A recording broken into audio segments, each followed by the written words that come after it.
This meeting took a position as follows. On the finance bill, our members have come to the conclusion that it has only bad news, worst news, and the worst news. We consider this to be a bill from people living either in another planet or another country other than Kenya.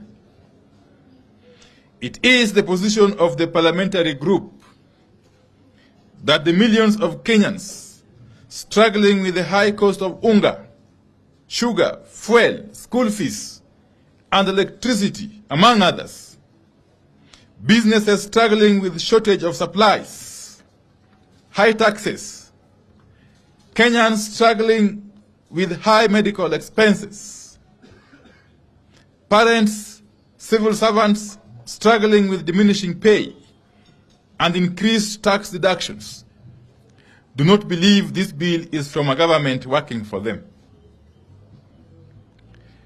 They do not believe anyone living in this country can come up with the raft of taxes contained in the Finance Bill 2023.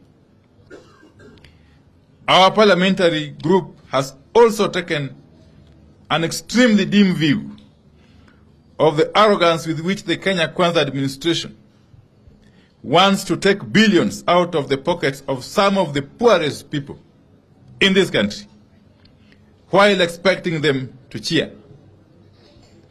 Kenya Kwanza position on the finance bill is take or leave it. We take the position that the budget proposals offer completely no support for working people and upcoming businesses. For the taxes being levied, people are getting nothing in return. We oppose the burden being imposed on working people through reckless measures like house levy, income tax, and taxes on per diem. We oppose increased taxes on startups and small businesses. We oppose increased taxes on fuel, which will raise the cost of the product by at least Kenya shillings 10 per litre. Azimio is of the view that this finance bill takes us back to the 1980s.